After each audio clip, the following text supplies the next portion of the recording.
Hello, my little friends. Welcome to Storytime with Lisa, your Storytime fairy godmother. Come with me. Today, we will go on a little voyage to explore the magical story of Hansel and Gretel. Once upon a time, at the edge of a great shadowy forest, there lived a poor woodcutter with his two children, Hansel and Gretel. Their little house was simple and quiet, but hunger often sat with them at the table. Some nights, there was barely a crust of bread to share, and the children could hear their father sigh as he wondered how he would care for them. Hansel and Gretel were brave and clever, and they loved each other dearly. Hansel, the older one, was thoughtful and quick-witted. Gretel, though younger, had a warm heart and a quiet strength that often surprised others. One evening, after the children were supposed to be asleep, Hansel overheard worried voices. The family could no longer afford to feed everyone.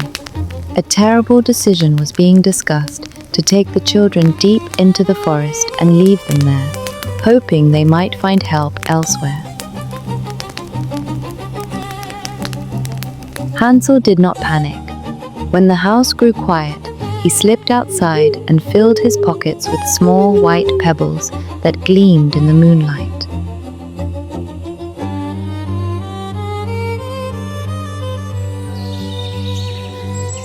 Early the next morning, the family set out for the forest.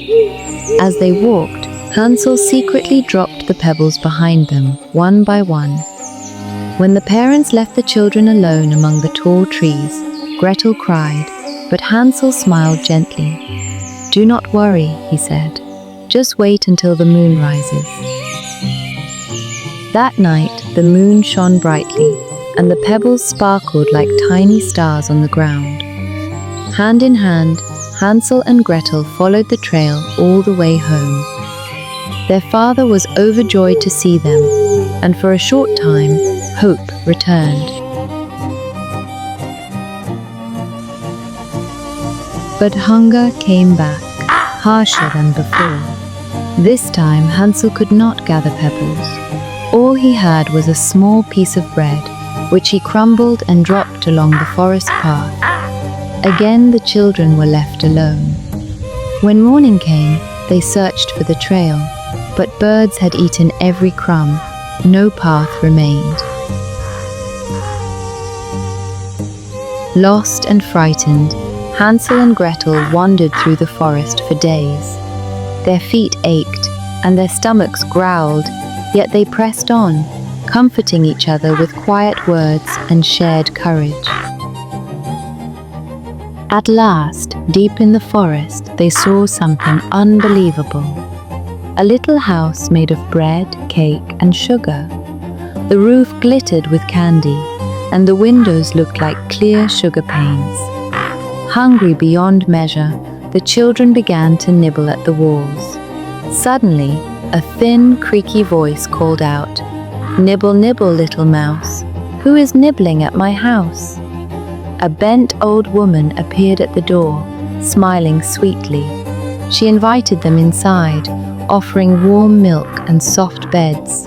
Exhausted and trusting, Hansel and Gretel followed her in. But the woman was a wicked witch. She loved nothing more than to lure children to her candy house. She locked Hansel in a cage to fatten him up and forced Gretel to work all day. Each morning the witch demanded that Hansel stick out his finger so she could feel how plump he was.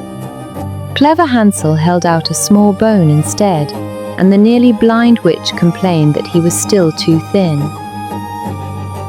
At last the witch grew impatient. She decided to cook Hansel anyway. She ordered Gretel to heat the oven. Gretel, trembling but brave, pretended not to understand. "I don't know how to do it," she said softly. "Please show me." Grumbling, the witch leaned into the oven to check the fire. In that moment, Gretel found her courage. With all her strength, she pushed the witch into the oven and shut the door tight. Hansel was freed, and the children embraced with joy and relief. Inside the witch's house, they found chests filled with pearls and precious stones. Filling their pockets, they left the terrible place behind.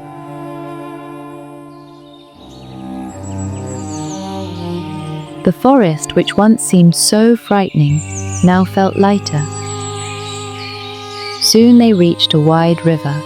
A gentle white duck carried them across, one by one. Not long after, they saw a familiar sight, their father's house. Their father ran to them with tears in his eyes, filled with regret and love.